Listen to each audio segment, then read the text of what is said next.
పూర్వం మనం ఎలాగున్నాము, ఇప్పుడు ఎలాగున్నాము అనేటువంటిది ఒక ఆలోచన మీ ముందుంచాలన్నది నా ప్రయత్నం. చూడండి, తిమోతి పత్రిక, మొదటి తిమోతి పత్రికలో నుంచి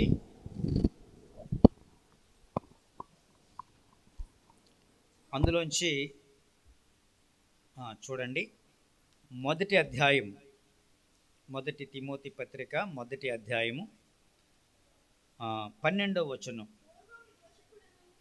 పూర్వము దోషకుడను హింసకుడను హానికరుడైనటువంటి నన్ను తన పరిచర్యకు నియమించి నమ్మకమైన వానిగా ఎంచినందుకు నన్ను బలపరిచిన మన ప్రభువైన క్రీస్తు యేసు కృతజ్ఞుడై ఉన్నాను. దేవునికి మహిమ కలుగును గాక. హల్లెలూయా, హల్లెలూయా. ఈ వాక్యాన్ని మనం గమనిస్తే మునుపు ఎలా ఉన్నాడు, ఇప్పుడు ఏ విధంగా ఉన్నాడు అనేటువంటిది అర్థమవుతుంది. ప్రతి మనిషికి ఆ షేడ్స్ అనేవి ఉంటాయి. మునుపు ఎలాగున్నాము, ఇప్పుడు ఎలాగుంటున్నాము, పూర్వం ఎలా బ్రతికాము, ఇప్పుడు ఎలా బ్రతుకుతున్నాము. పూర్వం పౌలు భక్తుడు అన్నట్లుగా పూర్వము దోషకుడను హింసకుడను అలాంటి వాడిని నేను అని చెబుతూ ఇప్పుడు తాజాగా ఎలాగున్నాడో ఇక్కడ వాక్యంలో పొందుపరిచాడు. దేవునికి మహిమ కలుగును గాక. 5 విషయాలు మీకు ఇందులోంచి చెప్పాలని నేను ఆశ కలిగి ఉన్నాను. 5 విషయాలు ఇందులోంచి ఎఫెసీ పత్రికలోంచి మనకి ఏం బోధించాడో, పత్రికలన్నింటిలో కూడా ఆయన బోధించాడు. అన్నీ మనం చూడటం లేదు, కానీ కేవలము కొద్ది మాటలే మీ ముందుంచడానికి ప్రయత్నం చేస్తున్నాను. అప్పుడు మృతుడనై ఉన్నాను, ఇప్పుడు సజీవుడినై ఉన్నాను అనే మాట చాలా కీలకమైనటువంటి మాటగా మనం ఎంచుకోవచ్చు. పూర్వం ఎలాగున్నానంట, పూర్వము దోషకుడను అది కాదమ్మా, పూర్వము నేను మృతుడను. చదవండి ఒక వాక్యం, ఎఫెసీ పత్రిక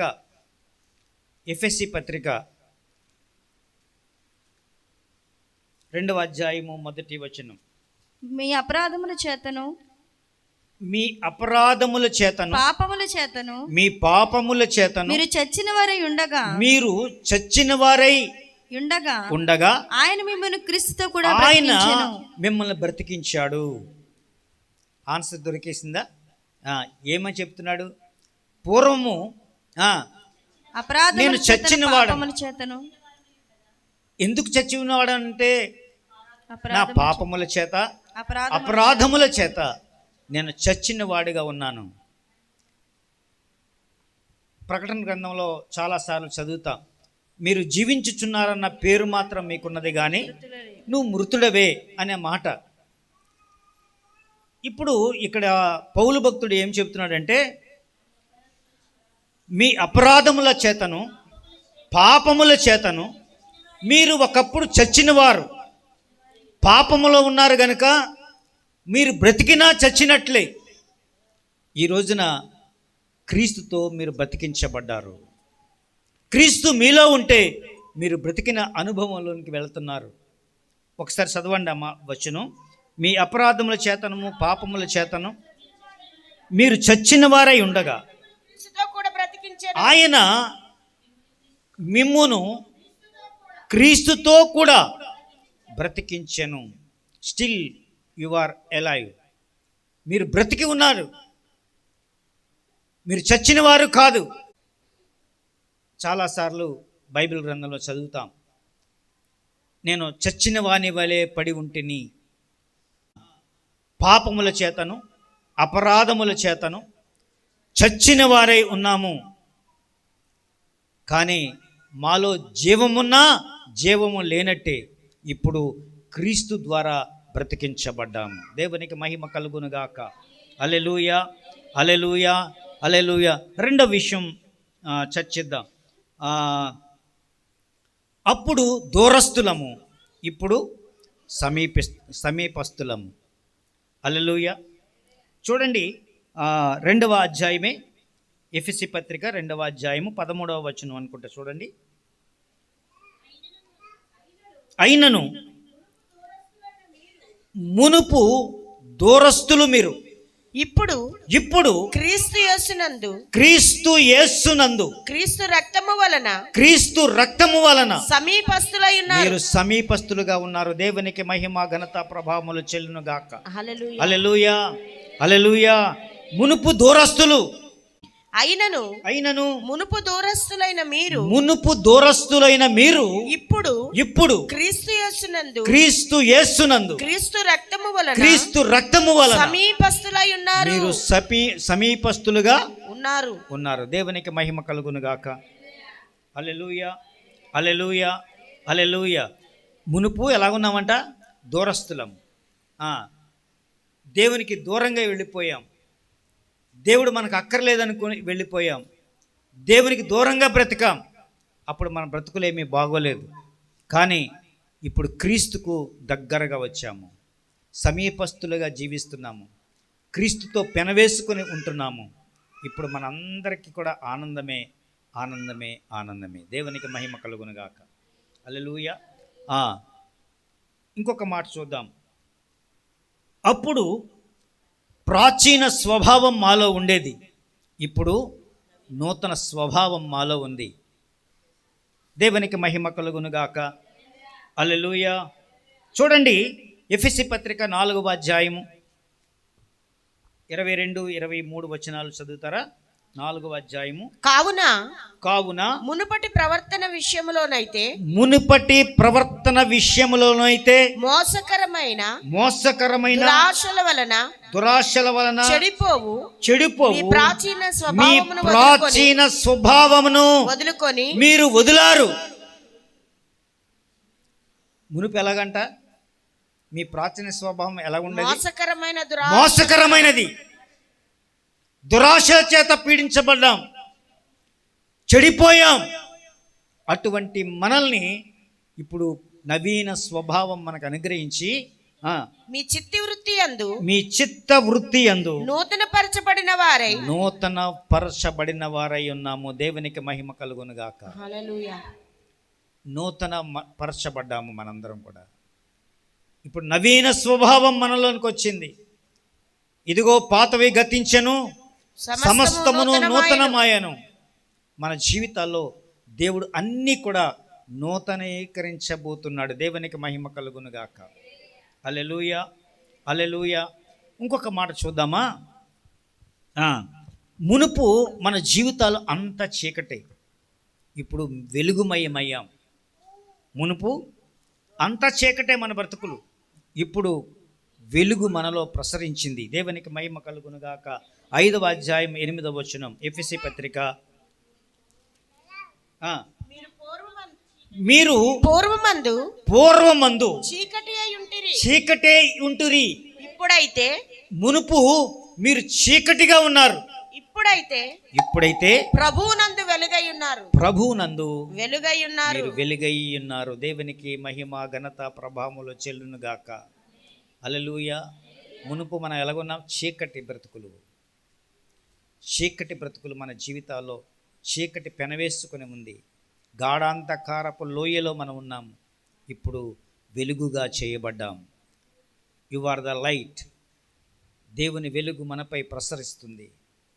మనం వెలుగుమయం అయ్యాం. ఆయన చెప్పాడు కదా, నేను ఐ ఆమ్ ద లైట్, నేను వెలుగును. మీరు పూర్వము చీకటి అయి ఉన్నారు, ఇప్పుడైతే ప్రభువునందు వెలుగై ఉన్నారు. మరొక మాట చూసి నేను సందేశాన్ని ముగిస్తాను. ఎందుకంటే సమయం 9:30 గంటలకే ముగించాల్సి ఉంటుంది కనుక జాగ్రత్తగా మీరు వినండి. అప్పుడు మనం కనికరింపబడలేదు, ఇప్పుడు కనికరింపబడ్డాము. చూడండి ఒక మాట, పేతురు పత్రిక, మొదటి పేతురు పత్రిక 2వ అధ్యాయము 10వ వచనం. మొదటి పేతురు పత్రిక మొదటి పేతురు పత్రిక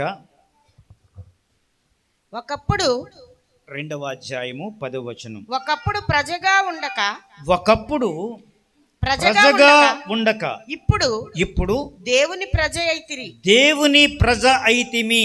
ఒకప్పుడు కనికరింపబడక ఒకప్పుడు కనికరింపబడక ఇప్పుడు కనికరింపబడిన వారైతిరి. ఇప్పుడు కనికరింపబడి తిమి. దేవునికి మహిమ కలుగునుగా. మరొకసారి చదువుతారా వచనం. ఒకప్పుడు ప్రజగా ఉండక ఆ ఇప్పుడు దేవుని ప్రజ అయితిరి. ఉమ్. ఒకప్పుడు కనికరింపబడక ఒకప్పుడు కనికరింపబడలేదు. ఇప్పుడు కనికరింపబడిన మన వారైతిరి. జీవితాల్లో దేవునికి దూరస్తులమై ఉన్నాము గనుక కనికరింపబడలేదు. ఇప్పుడు కనికరింపబడ్డాము. ఇప్పుడు దేవుని కనికరం మనం పొందాము. ఆ ప్రేమను మనం పొందుకున్నాము. ఆ ప్రేమలో జీవిస్తున్నాము. మునుపు కనికరింపబడలేదు. ఇప్పుడు మనము కనికరింపబడ్డాం. ఈ వాక్యాల ద్వారా ఏమి నేర్చుకున్నామంటే మునుపు ఎలాగున్నాము, ఇప్పుడు ఎలాగున్నాము. ఈ 5 విషయాలు మీ జీవితంలో కలిగి ఉండాలని కోరుకుంటున్నాను. మీ జీవితానికి ఆపాదించుకోండి. మునుపు దూరస్తులము, ఇప్పుడు సమీపస్తులం. అప్పుడు మృతులు, ఇప్పుడు సజీవులుగా ఉన్నారు. అప్పుడు దూరస్తులు, ఇప్పుడు సమీపస్తులుగా ఉన్నారు. అప్పుడు ప్రాచీన స్వభావం, ఇప్పుడైతే నవీన స్వభావం. అప్పుడైతే చీకటి, ఇప్పుడైతే వెలుగు. అప్పుడు కనికరించబడలేదు, ఇప్పుడు కనికరించబడుతున్నాం. దేవునికి మహిమ కలుగును గాక. వీటిని బేరీజి వేసుకోవాల్సిందిగా మిమ్మల్ని అభ్యర్థిస్తున్నాను. మనము ప్రాచీన స్వభావాన్ని విడిచిపెట్టిన వారిగా ఉన్నాము. మునుపు దూరస్తులుగా ఉన్నాము, ఇప్పుడు సమీపస్తులుగా జీవిస్తున్నాము. మునుపు చీకటే ఉన్నాము, ఇప్పుడు వెలుగుగా ఉన్నాము. వెలుగు నీలో ప్రసరింపబడును గాక. ఆమేన్, ఆమేన్. ఆ వెలుగులో నువ్వు నడుచుదుగాక. అప్పుడు ప్రాచీన స్వభావం నీలో ఉన్నది, ఇప్పుడు నవీన స్వభావం నీలో ఉండాలి. మునుపట్లా నువ్వు బ్రతకకూడదు. ఇప్పుడు కొత్త పుంతలు తొక్కాలి నీ ఆలోచనలు. కొత్త ఆలోచనలతో నువ్వు ముందుకెళ్ళాలి. కొత్తగా మనం బ్రతకాలి, కొత్తగా మనం జీవించాలి. నవీన స్వభావం అనేది ఖచ్చితంగా మనం ఉండాలి. మునుపు చచ్చిన వారై ఉన్నాము, ఇప్పుడు సజీవులమై ఉన్నాము. జీవముల దేవునితో నడుస్తూ ఉన్నాం. జీవన గల దేవుడు మనకు తోడై ఉండునుగాక. ఆమేన్, ఆమేన్. మునుపు కనికరించబడలేదు, ఇప్పుడు కనికరింపబడుతున్నాము. ఆయన కనికరం మనతో పాటు ఉండునుగాక. ఆ కనికరము నువ్వు నేను కూడా మనమందరం కూడా పొందుదుముగాక. ఆమేన్, ఆమేన్, ఆమేన్. దేవుడి వాక్య భాగమును మనందరి వినికిడిలో దీవించి ఆశీర్వదించునుగాక. ఒకసారి జ్ఞాపకం చేసుకోనండి.